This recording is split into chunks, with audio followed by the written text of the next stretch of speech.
They may sound nuts, so do the Wright brothers. Now, here's Flieger and Briggs. Welcome into It's Just Sports here on the 12-Ounce Sports Radio Network. Check out everything they have to offer over at 12ouncesportsnetwork.com and at 12OZ Sports on the tweeters. And, of course, you can follow your boys at Asylum Football on Twitter. And to be part of the show, It's Just Sports 123 at gmail.com. Rick, the pause is back. I don't know why I can never remember that email address, but I cannot. That's okay. It's just sports123 at gmail.com. Drop us a line. Hey, you got a suggestion about some sort of sport you want to talk about, let us know. We are still in the midst of the corona thing, so we are practicing safe broadcasting, and we continue to apologize. My link up from studio back to the main studio kind of muffles me a little bit, but, we'll get through this, and we'll be back in studio before you know it.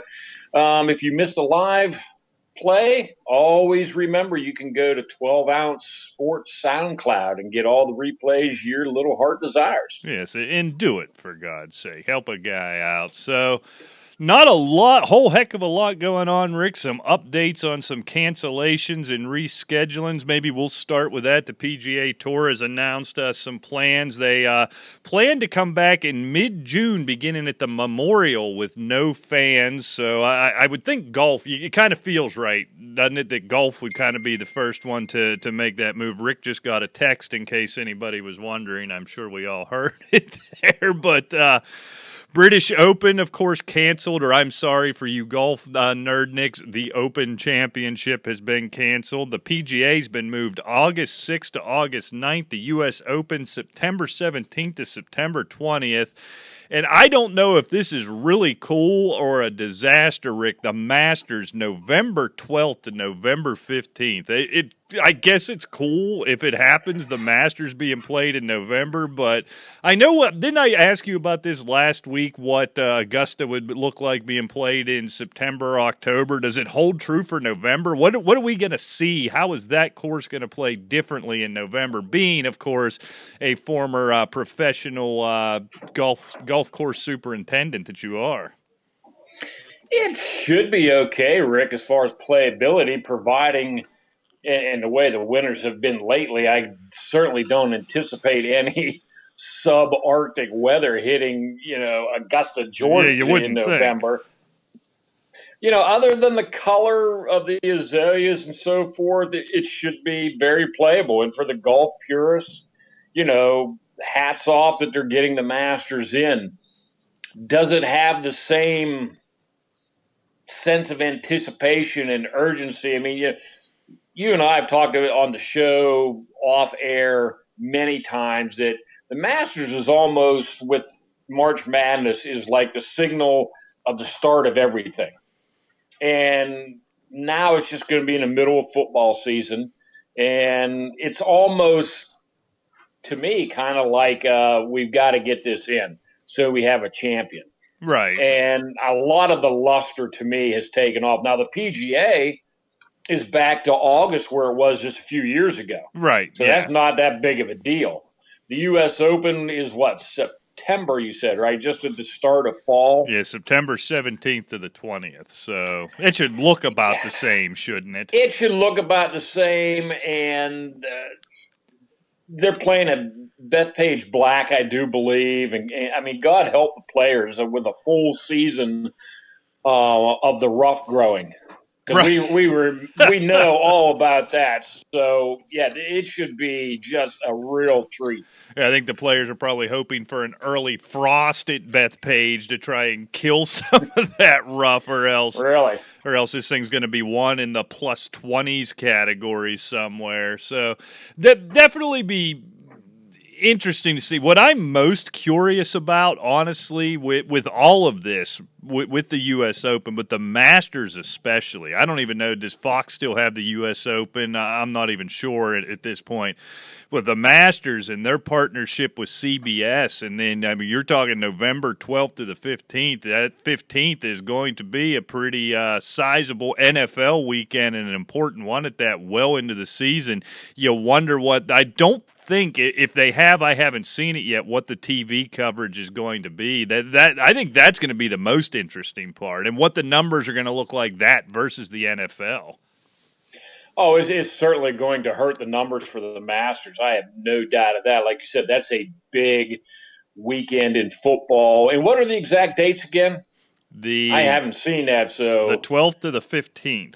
Yeah, 12th through the 15th. So you're right before Thanksgiving, and I tell you what, it's going to be, I don't know. There's a lot of the luster taken off it, I really feel. And it's going to be interesting to see what they do. Are they going to do like in the old days and come on at like 4 o'clock and maybe forego the 4 o'clock games that Sunday? I don't know. It wasn't that many years ago where golf didn't even come on till like 4 o'clock for the final round. Right. And so, I mean, they could probably swing that for a day. I mean, well, maybe 2 days if you think about it, because you're messing with college football and then pro football. So, but, obviously the eggheads at the networks are going to figure out how to maximize their revenue. So I don't think they're going to be hurting. Yeah, it would seem odd for the Masters or like you said, the 4 o'clock NFL game to be on CBS Sports Network or something. I just don't.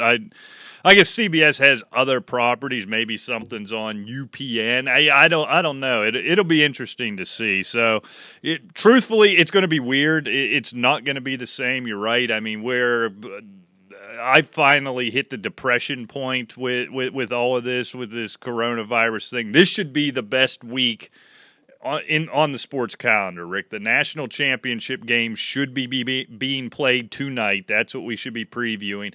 The Masters should have started Thursday. Right. We should be a week into the Major League Baseball season. The NHL should be having playoff games this week. I don't know if the NBA would be in the playoffs, but they'd be darn close if they were. This is the time, and I went full-on depression mode. You heard me whining and crying this weekend, Rick, as it finally hit me, and I actually got angry about it. So I'm glad they're going to try to do from this. Somebody that has listened to you whine and cry for 10 odd years now, you were really stepping up your game. I have to hats off to you, because you were like a little child. Yeah, I had a bit of a fit this weekend, no doubt about it. Thinking about that, should have been watching the Final Four and then everything that should happen this week. So interesting. So I'm glad they're trying to make it happen, right? Because it seems like, not just the virus, but there's forces trying to keep these things from happening, for whatever reason, whether it's good intentions or otherwise. There seems to be a growing swell, Rick, of people who think college football and the NFL aren't going to happen this year. I know you have no idea, but just curiosity and life experience. What's your gut on this? Oh, I think it's absolutely going to happen. And I don't know. You always have to take everything with a step of caution. I understand that. But these naysayers that just come out and comparing this to Pearl Harbor and Kennedy assassinations, and we shouldn't be doing this, we shouldn't be doing that. I mean, we're talking about September. I mean, that's 5 months away from here. Right. Yeah. And they're talking that it shouldn't be playing or it won't be played. I mean, that's ludicrous. I mean, billions of dollars at stake. There are literally, I don't know, I'm reaching here, hundreds of thousands of jobs. We know that, if not millions, right, over the whole course of college and pro football. No, it's going to happen. I really believe that. Yeah, I think the NFL, I feel that way, and there's ways. If they end up playing it in North Dakota or something in an empty stadium, I can see the NFL.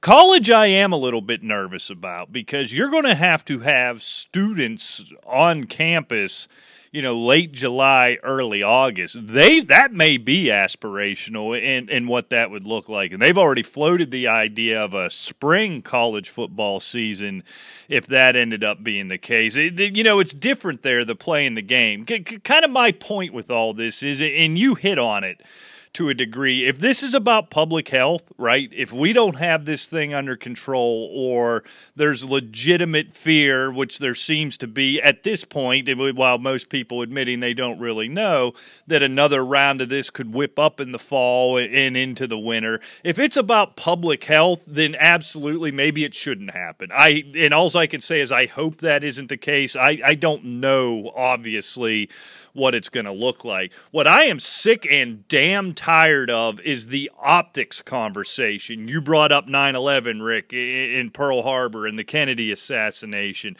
to where there was that conversation, right? 9/11 a little different with the safety aspect of it, but even after that, should we be doing this in the midst of this tragedy? That's not the case here. That's where the 5 months comes in, right? This is based on the assumption it's safe to play these games with or without fans. We don't have to break all that down. If it's safe to do, I don't want to hear the optics are bad. I don't want to hear that I shouldn't be talking about this. I shouldn't be hoping for sports to come back.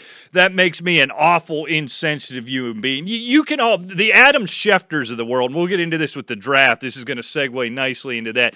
Well, you optics people, you can shut up. How about that? Just shut up. I swear to God, Rick, it feels like, I don't want to get political here, but a lot of this whipped up, what was it, yesterday or Saturday, when the president said that, he hopes or thinks, or I don't even know how he put it, I don't watch any of this garbage, that by August or September, this is going to be under control and the football seasons are going to go on. And now everybody who'd been hoping that would happen and optimistic it would happen now said, oh my God, I can't believe he would even consider it. Look, I don't care what you think about Donald Trump. Politics, blah. I don't forget that part of it. But I think this is becoming a political thing where any hopes for it, everybody wants to jump on it to show I'm more sensitive and he bad and she's bad and he's good and she's good. And I wonder if that's going to become a factor going forward more so than the damn virus itself. Oh, I agree. And I've gotten, some really strange responses when I've mentioned, and we just talked about it before we came on air, just the last couple of nights over the weekend. Of course, there were no fans there, but they held basically what is the Super Bowl of professional wrestling. They held WrestleMania. So why is that any different? Well, that's really not a sport. It doesn't matter. It's $1 billion business, right? So why is that any different that they do their Super Bowl, using the air quotes here, Super Bowl of their sport or entertainment in a patron-less studio with minimal crew? And of course, I say minimal. If you watch a couple of those matches, I saw some of the highlights. They went from the ring down the hall, in the back, up on tables. And they must have had cameras everywhere trying to film this crap. It's funny how they always know. They have them set up just in place. It makes you wonder. It really makes you wonder, Rick. Well, it's a tribute to the photographers. They just have great instincts. I guess so. But that aside, why there's nothing going on that is attacking the WWE for holding that event. So why is it so bad that we're hopeful football season takes place? We hope we're able to have fans in the stands. They're talking about the NHL trying to finish up the regular season in some of these stadiums like out in North Dakota, Manchester, New Hampshire, et cetera, without fans, to give the teams an equal amount of games played, so it's all fair and love and war going into the playoffs. Nobody's really saying about that. It just seems that we're hopeful about football, and that is the trigger. And no one's really says anything. Well, they're going to start baseball hopefully in June or whatever the case may be. Nobody's screaming over that. But like you said, we're hopeful that football. Where does that come from? I just don't get it. Yeah, I don't know what it is. You just see it more and more, and I think back, and probably you have all this with things in the past, and you just remember it differently once you get on the other side of it. But, you think about any time there's some major tragedy, some major catastrophe. Really the only one in my life being September 11th, save for, the flood, the hurricanes, things like that. And the conversation's always, boy, this really brings out the best in people. This really brings the country together. This has felt like the complete opposite, right? Somehow a global pandemic has lined up as a political issue with people on both sides. And I think that's where the passion comes from. Kind of similar to the way the 2016, 2017, whatever it was, NFL season almost felt. Remember, we used to talk about it was ruined because of the election and everything going on with it. This kind of feels like that. And so, part of the country, and I don't even know what side it is. You know how little I pay attention to politics, right? But one side wants to show they're the more sympathetic to this and to be so crass as to want football and to long for sports and to be upset that something as barbaric as the NCAA tournament was canceled. You want grandmothers to die. I don't know, Rick. Like I'm so far out of this. I'd never. Rick, go ahead. Expanding on your point, it's really not what side wants what. It's exactly if one side says one thing, the other side wants the opposite. And that's what it is. And doesn't it feel like once? That's what bothered me about the public outcry from national sports writers with the president. I don't know if he said it was going to happen, if he was hoping it was going to happen. That might be an important distinction. I don't know exactly what was said. He was hopeful. But with the lining up of saying the very thought of this is unthinkable from people who make their living writing and reporting on the NFL, it almost had a tinge of hoping this is still going on at that time to push that narrative. I don't want to believe that's actually what's going on, but that's what ticked me off. I walked away feeling that 5 months from now, this better still be going on. This will still be going on. I know authoritatively as a senior writer at ESPN. What are you talking about? I don't get it. Well, I mean, if you pay attention to Twitter and some of these other social media climates, they have taken their stand on what side they're on.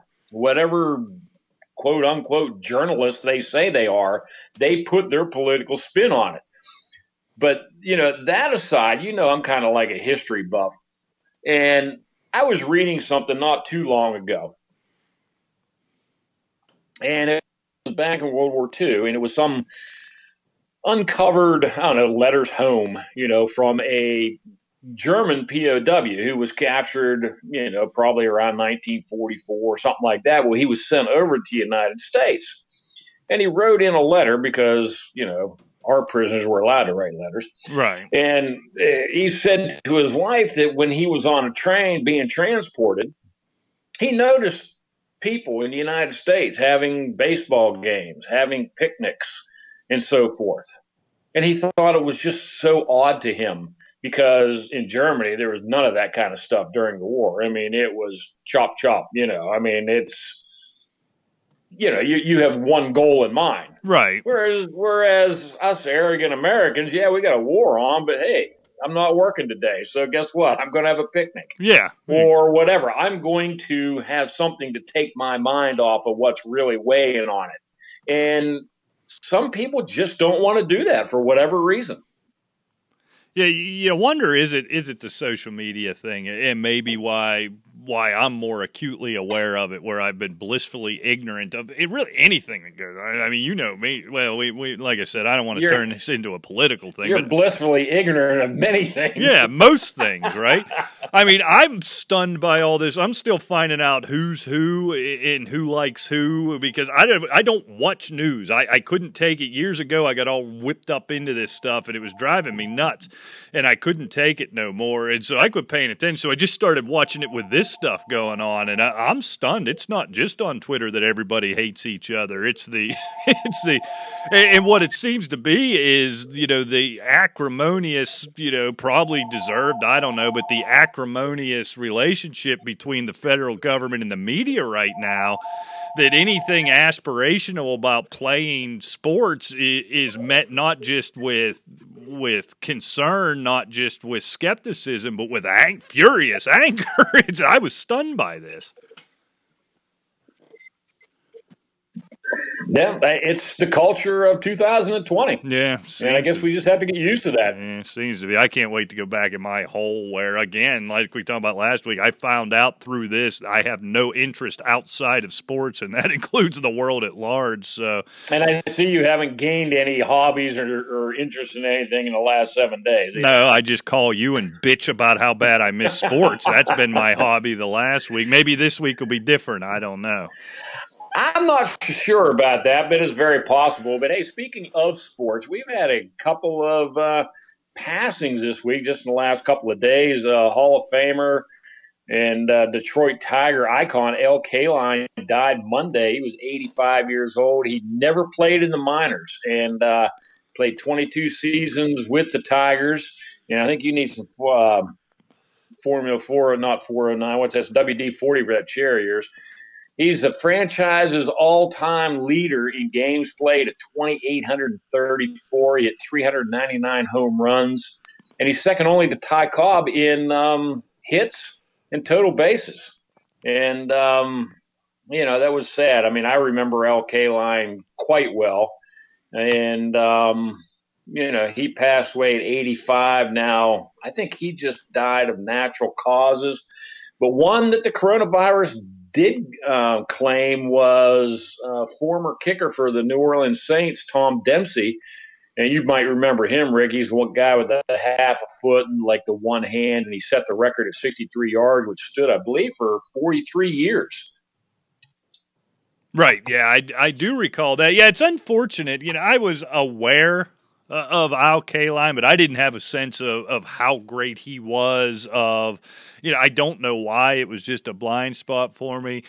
Dempsey famous for that kick. I don't know much about his career beyond that, but right. 2020 can just stop it. I've had enough with 2020 in general. It's not good things, but fortunately, Rick, we do have the NFL still giving us news, and much to Adam Schefter's chagrin, the NFL draft will go on as scheduled. Boy, this just must be about he's not going to get his mug on TV enough. That's exactly what it is, Rick. Because, this man is losing his ever-loving mind over this thing. The league announces today that that it's going to be fully virtual, where even the coaches and the GMs are going to be doing this from home. There had been a sense early on the NFL was going to approve, I don't know if it was theirs to approve, but they were going to approve small war rooms, and now that's not even going to happen. Whoever these decision makers are will be having horrible Skype conversations like you and I are making draft picks. Of course, Schefter thinks this is terrible, terrible optics in the light of everything that's going on. Guys making phone calls from their home to other guys in their home. This is just a terrible, terrible, tragedy. But he's made it clear that it's just horrible. The optics are terrible. What is his suggestion? We just don't do anything. We just stop and sit in our house and look at the wall. Yes. Is that what I'm getting from him or what? Sit ruefully and just, I don't know. Well, you can't say pray. I don't think you're allowed to pray anymore either. So, yeah, I guess you're just staring at the wall. But I'll tell you what, it's going to be pretty neat to see, right? You talk about it. This is going to be even older school when they used to meet in that ballroom at that hotel in New York. I'm looking forward to it. And I hate the draft. This is the first year I've ever looked forward to an NFL draft. Yeah, I think it ought to be very interesting. And, you get some of these, well, all of them. You get these drunks off the camera, and you get everybody and your brothers saying why this pick was horrible or why this guy is the only guy that this team should take, and just let it play out. And if they do it right, they will keep each pick a surprise instead of showing somebody getting a call 5 minutes before the pick's announced, which drives me up a freaking wall. But Adam Schefter, I would just use you and I his favorite words, point blank to him. Just zip it. Yeah, zip it, dummy. Just get. I agree. You'll get back on TV plenty if and when the NFL season comes back. You can cool your jets here a little bit. So, hey, maybe we ought to have him come on our show and tell us why. Well, if you even ask the question, you're being insensitive, Rick. So that's what you're. Well, we're doing a show, so that would be insensitive. Exactly. Even though his mug's on TV 4 hours a day right now, but nobody else should be allowed to do it. It should only be him, apparently. Jackwagon. Well, yeah. Anyhow, Rick, there was some more news there in the NFL, and hopefully it keeps on coming. They did announce officially, assuming this next season happens, the addition of the 2 playoff teams will be added. 3 games Saturday, 3 games Sunday for Wild Card Weekend. 105, 440, and 815. Sign me up. I can't wait for that weekend, number one. Something I thought was interesting, Rick, a little rare forward thinking from the NFL is one of these games, one of these wild card playoff games will be simulcast from either whatever network and Nickelodeon with a separate telecast geared towards kids. Well, I could see, nobody else could see him. Rick shaking his head ruefully. This is why I bring this up, because I think it's a great idea, and I know I can't think of why, but I knew this would piss Rick Briggs off, and that's go. Just go. I'll sit back. Well, no, I want you to tell me why in the world you think this is a great idea, other than the fact it's on yet another network and they get more advertising dollars. Well, that's a big part of it. You think there's no logic in getting, I don't know, Gronk's on Nickelodeon all the time, gearing it towards kids, gearing it towards teaching younger kids the game on a network they're familiar with. I don't know what this network's or this broadcast is going to entail. What in God's name would it hurt? You introduce it maybe to kids who wouldn't watch it otherwise. Just yank the TV out of the room, sit them in front of your TV and say, here, watch this. You want to learn how to play football? Watch this. Listen, I know. No, I get it. Get off my lawn.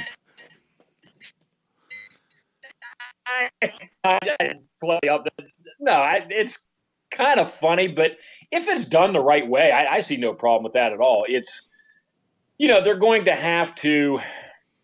But the thing is, how do you make it interesting if they're not sitting down and interested in an NFL football game? I mean, what are you going to do? Have like Bray Wyatt in his little Firefly house trying to make the game fun for them? I would watch that. But you know what I'm saying? I mean, how do you do that? I mean, it doesn't make a whole lot of sense to me if they're not interested in a football game per se. Now, if it's something else, like it's an entirely different show and it's showing what they do and that sort of thing. But I'm just kind of puzzled how you spin it where a kid's going to sit and watch a 3-hour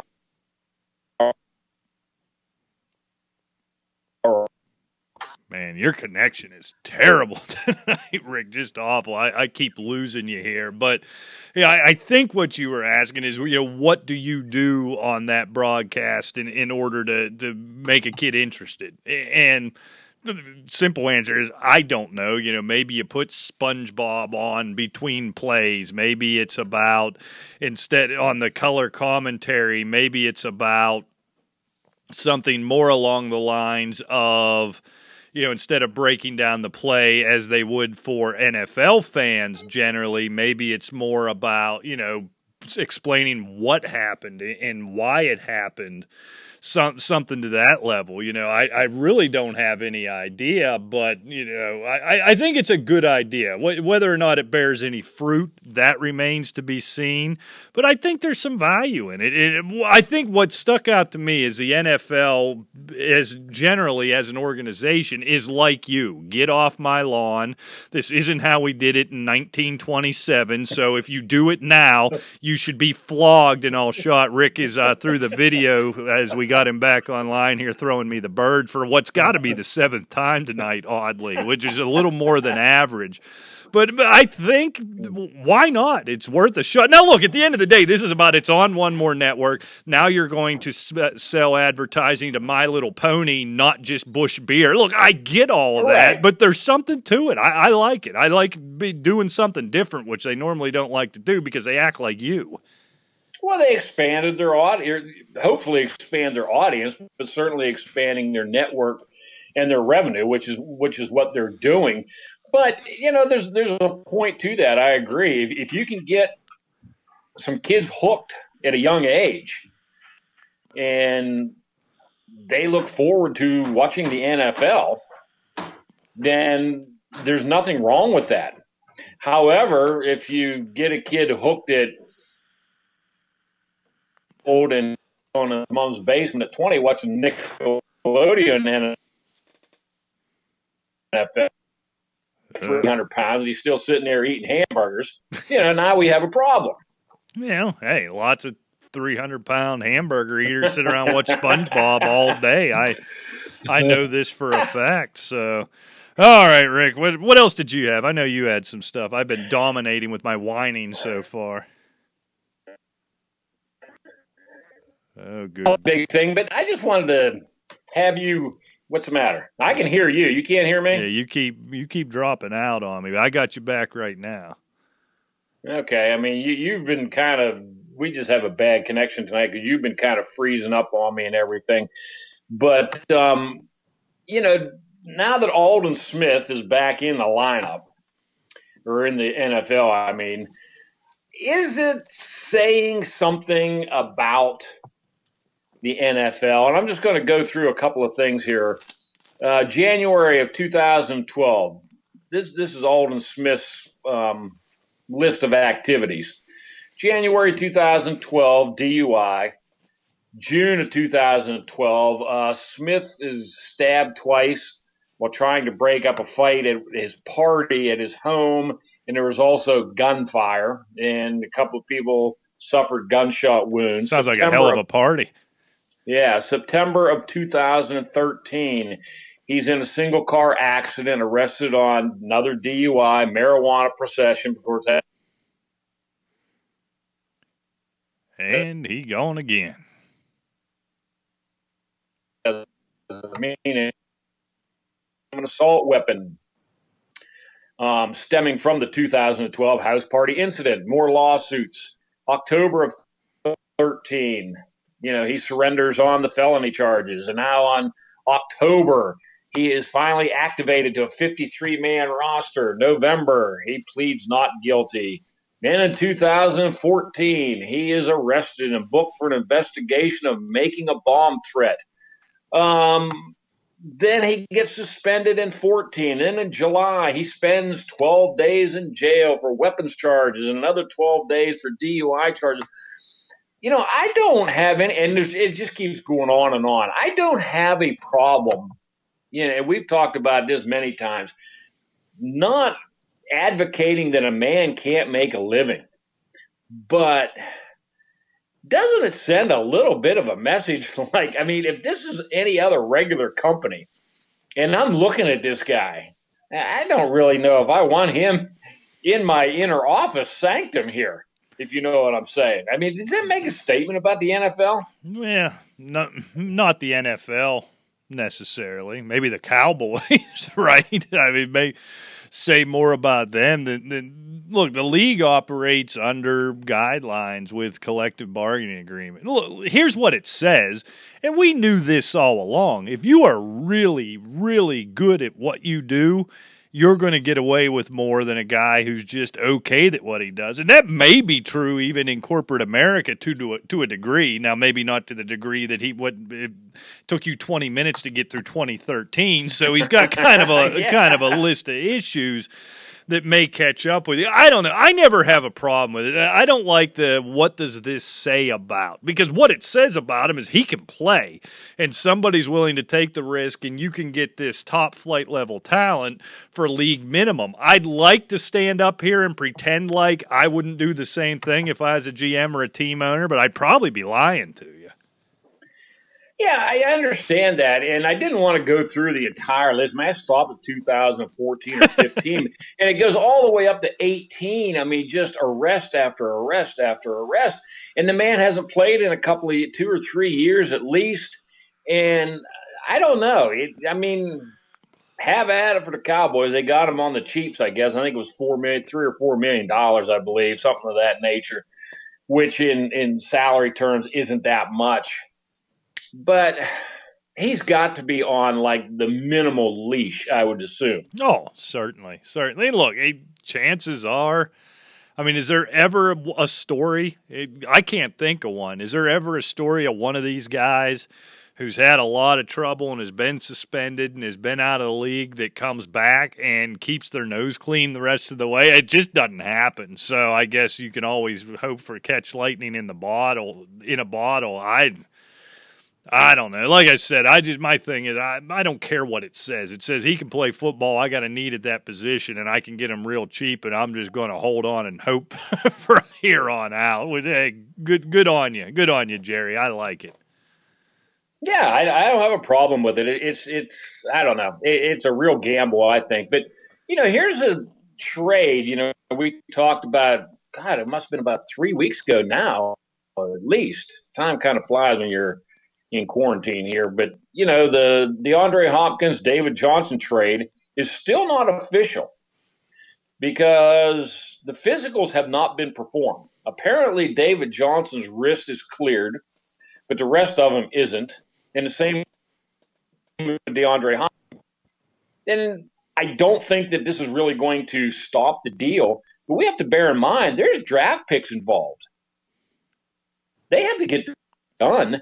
What, in a week? Yeah. Less, correct? Or when is the draft again? I think it's 2 weeks, I guess. Yeah, I'm sorry, yes. A week from this Thursday, I think. Don't quote me on that, but I'll be having the countdown clock going here soon. Right. Yeah, that's kind of the fallout, kind of the hidden thing, whereas it's felt like the NFL's kind of gone, closest to full steam ahead, business as normal, being that they were the fortunate one that this really didn't hit within any season. But this is a part of it, free agents not being able to be official because we can't complete physicals, which I get. Number one, it violates these stay-at-home orders, and, you don't want to be taking up medical personnel. This is where I will say, the NFL and sports in general can take a back seat. These medical professionals are better used and the equipment is better used elsewhere.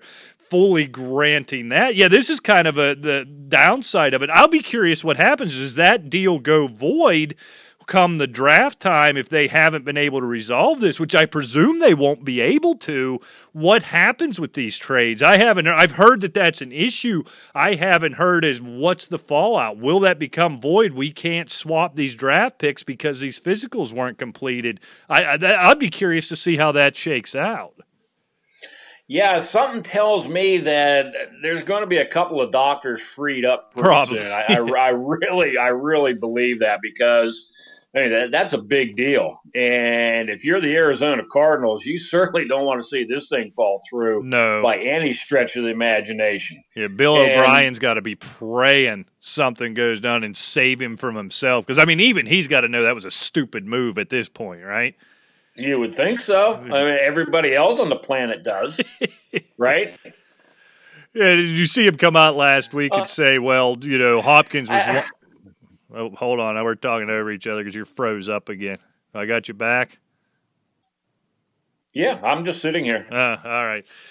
Saying now trying to come out and claim that it was because Hopkins wanted more money and Houston just wasn't in the place to do that. What are you talking about? You couldn't find money in your salary cap for DeAndre Hopkins? What are you trying to sell me? I hope one day there's I hope one day. David Johnson's contract. Yeah, I guess. Yeah, well, yeah, take that along with it too. So what a boob. I mean, I don't know what else to say about him. I agree, but that's just something to watch when we have no sports, because that could be very significant if something doesn't happen. And it's kind of interesting you're talking about they can't seem to get medical personnel to do the physicals and so forth. Yet I saw an article where they found out that a Bengal tiger had coronavirus. No, you didn't. I swear to God I did. And why in the hell are they testing tigers for this crap? Yeah, how if they don't have enough tests for people? How did they come to test a tell tiger? Me that. How does a tiger display symptoms? Can a tiger cough? No, I imagine. I don't know. But I can imagine administering the test, you do it very carefully on a Bengal tiger. But it couldn't be a people test, could it? How do you test a tiger? I don't know. But why? Like, does it really matter if a tiger gets it? I don't know. Does it? I mean, I don't have any... I mean, it's not like people have tigers running around their house. Like you can spread it around. Mike Tyson. I don't. Yeah, Mike Tyson. But that's one person out of how many that has a Bengal tiger, and I don't even think he still has a tiger any longer. Well, the tiger passes it to the other animals in the zoo, who then when we send people back to the zoo, they pass it back to them, and this whole thing starts all over again. It's a tiger problem. And maybe this is something, you ought to get that Fauci on the phone. You may have hit on this. It ain't person-to-person contact. It's tiger-to-person contact. This thing's never going to go away. Yeah, because, let's face it, people have contact with tigers daily. Well, they may. You don't know that. Just because you don't have a tiger, what, now nobody can have a tiger? Get over yourself. Okay, I just, not many people can afford to feed a tiger. Well, that's true, too. Yeah, from what I've seen in movies, they all eat steak. That would start to add up after a while. Mm-hmm. And what are you? 6'5" walking steak. Essentially, that's true, too. Yeah. I ain't messing with a tiger, especially now that they got the Rona. I don't want anything to do with a tiger. Exactly. Hey, one of the local radio stations around here I listen to in the mornings because, quite frankly, I'm driving to work. There's nothing else to do. But they actually were fortunate enough, they have history with Bob Huggins, and he was on the show the other day. And Bob Huggins came up with a solution, he thought anyway, that next year, 2021 NCAA basketball season, we just start the season with the 2020 NCAA tournament. It would only take 3 weeks, and these preseason tournaments take it anyway. He says, with the exception of some of the seniors moving on, it would still stay the same. I love the idea, except for the fact that, number one, it's just insane. Look, in a vacuum, right, that would be cool, wouldn't it? First of all, it wouldn't be the same as the NCAA tournament, obviously. To say, with the exception of the seniors and those who went to the NBA, is quite the exception. First of all, might be a lot of the reason why some teams are there, but I don't hate the idea.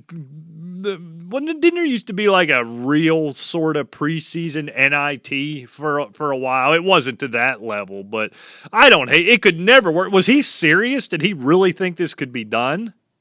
Oh, he was very serious because this is coming from a coach, obviously. And the NCAA could recoup a lot of the revenue lost by not having the tournament, the conference tournaments, and then, the NCAA itself. So, but the problem I really see with it is not only are, like we already mentioned, the seniors and so forth, but what teams that actually have that make the tournament and actually have a shot at the title. Trying to rephrase it so you have an answer. Anyway, I won't even answer. But okay, most seniors are on like your mid-conference, your mid-sized conference in lower. Right. Whereas a lot of your Power Five have a nice mix of seniors, juniors, all the way down to freshmen. what that really does is it takes away, and I haven't seen all the rosters, but it takes away from your Daytons, it takes away from your Butlers, it takes away from your Wichita, etc. Yeah, maybe your Duke is okay, your Louisville, Kentucky, and so forth, but it really takes away from your mid-sized conferences and the lesser power conferences because they basically are junior and senior dominated. Let's face it, because they don't have the 5-star recruits coming in.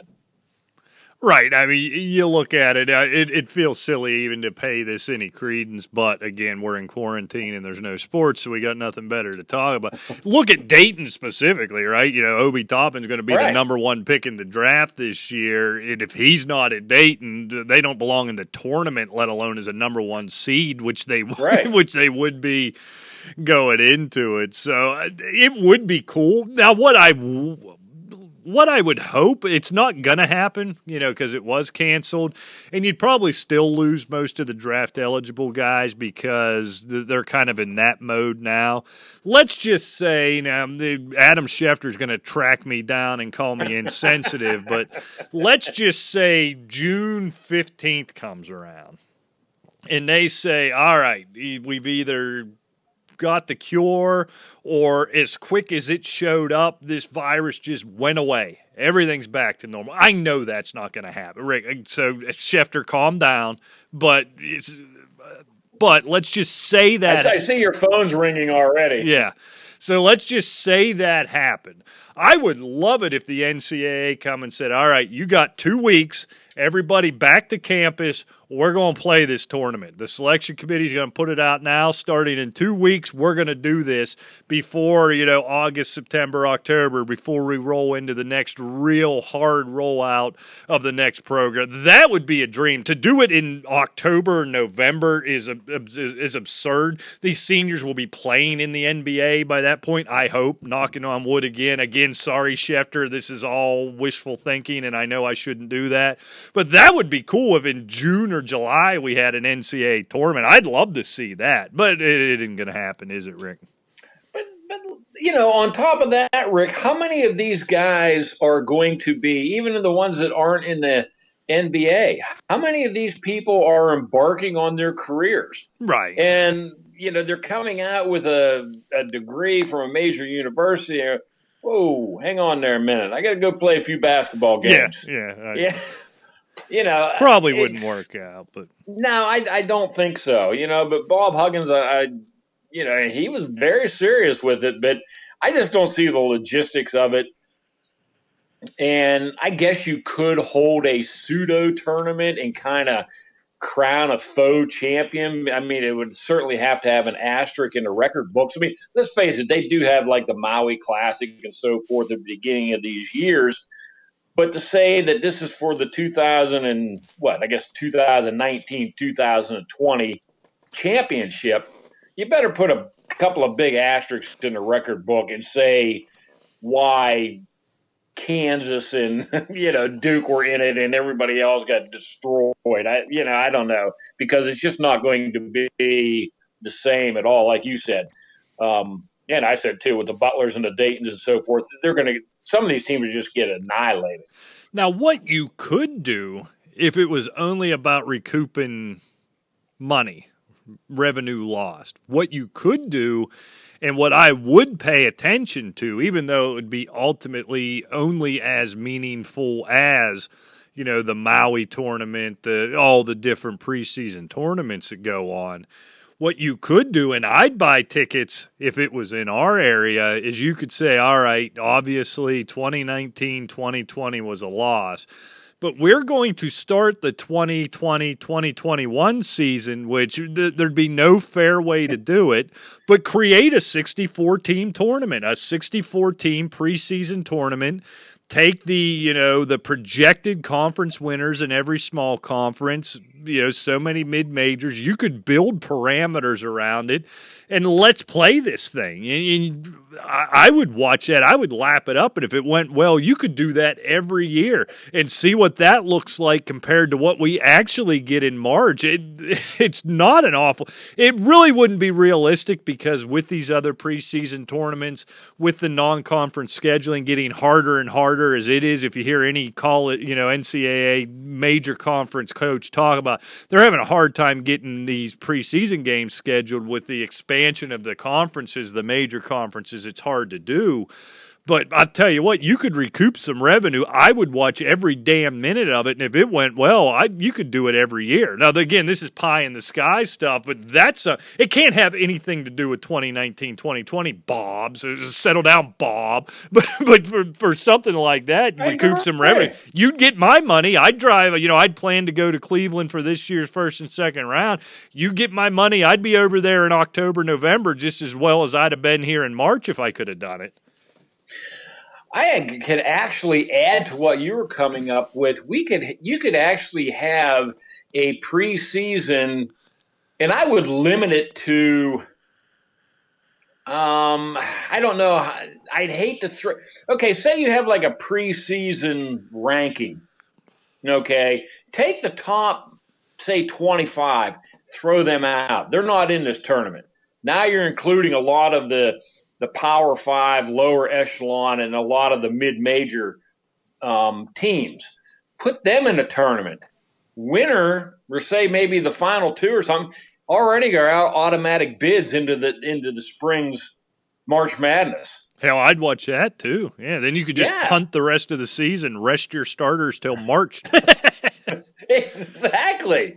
I mean, it's bizarre, but why not? I mean, they're coming up with more clownish things. Why not? Who was the coach? I should know this, and I'm blanking on it. Who was the coach in Indianapolis when they had Manning and they'd have everything wrapped up by week 12 and would sit Manning down for a month and a half and couldn't understand why they kept losing in the first round of the playoffs? He'd sign on for that. Wasn't that Dungy? Dungy, and then who came after Dungy? Because the next guy did it too. Caldwell. Caldwell's the name I couldn't pull. Yeah, so Caldwell, he'd be all on board.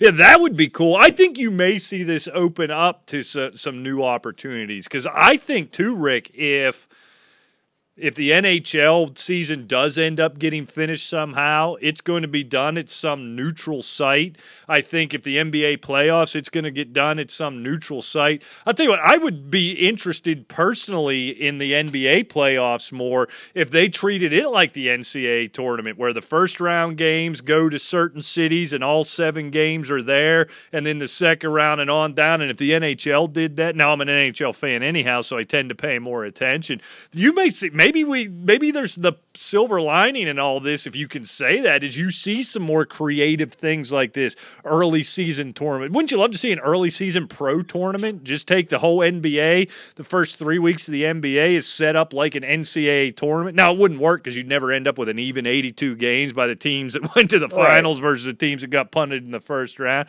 Maybe we'll see some cool stuff like it. I like your idea. Make it a mid-major, lower conference tournament. 2 automatic bids or 1 automatic bid at stake even. Yeah, even one would make it exciting, sure. I don't know. I'll tell you what, I'm from the standpoint, and I know the NHL has come out where they're trying to look down the road, get the season finished up, and still have the playoffs and so forth.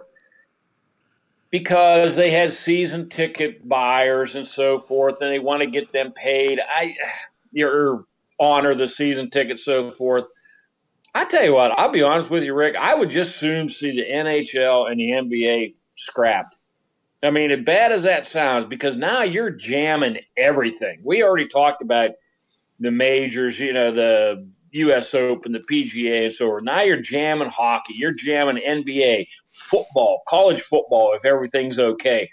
All this stuff, and then baseball, of course, will be winding down towards the World Series. Now you're trying to jam everything into late summer and fall. And let's not forget, the NHL starts again in October. Right. Yeah. And the NBA right then. These guys will have no rest. And what are you going to do? Now we're going to postpone this season? I mean, somewhere along the line, a line has to be drawn. Let's get the next season started on time and make sure everybody's safe and that kind of thing, instead of trying to jam this in to save a few bucks, make a few bucks. I just don't see where the advantage is, because I don't care if these guys are 25, 26 years old or not. You finish the regular season, and say you're, a team that makes it to the Stanley Cup Finals, and we all know how brutal those playoffs are. Hell, we saw what happened to the Penguins. Going to the finals of one year, then winning the cup the next year. I mean, that third year, you can tell these guys are young men, but that takes a toll on you. And you can't expect them just to keep going right through the playoffs, and all of a sudden they're going to start a new season and play another 82 games. And oh, by the way, what if we get to the NFL or the NHL Stanley Cup Finals again? You're risking a lot of serious injuries to some major players.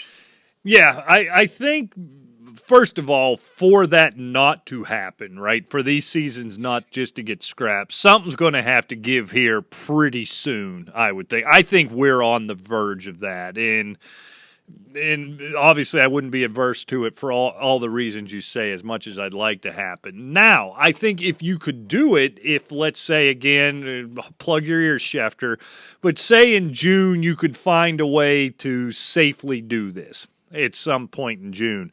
Now what you have to do is you have to make an adjustment. Let's stick with the NHL, because their model is much more familiar to me, although there's really no difference between that and the NBA. So, first of all, the idea of finishing the regular season's ludicrous. It's sorry, this happened. These are the teams that are eligible for the playoffs at the time this great tragedy happened. You're just going to have to eat it. I'm sorry, Toronto, or whoever I don't know who the ninth team is in the East. It doesn't matter. Sorry, you got dealt deuce 7 this time. Hopefully this is never going to happen again. These are extraordinary times. You've got to start the playoffs now. Now, Rick, I think you're looking at 3-game series. Heck, you might be looking at one and done for the first round or two with a 3-game series for the conference and the finals, or a 1-1-3-5, or a something to that, or a 3-3-3-5, for however many rounds there are. I think you're going to have to get creative like that. I could see the NBA, again, kind of looking more like the NCAA tournament, right? Doing something to that effect. That would be kind of cool if you could get that type of stuff in the summer and it could be done safely, even if it was without fans, just for television. Boy, I tell you what, you'd be the NHL playoffs, unless it's your team, as much as you and I are fans, that gets hard to watch, right? You can't watch all 5, 6, and 7 games of every series. That's a lot of hockey to keep up with. I'll tell you what, in this scenario, you make it for hockey fans, you make it really easy for them to watch every bit of it, and you might bring in the casual fan, number one, due to the lack of sports and the hunger for sports in this country, but it's easier to swallow, right? Every game is so much more meaningful. If you did it on a one and done, your numbers would be insane, like a Game 7 is. Yeah, look, I'll tell you what, and not bashing the NBA, for the basketball fans out there, but I'll tell you what, you go to a one and done for a round, or maybe a 3-game series, that would make the playoffs to me a lot more interesting, because Absolutely. the 8 seed is not going to beat the 1 seed in the NBA. Wow, we hear what Rick would sound like as Stephen Hawking right now. We can't. I think he's gone. So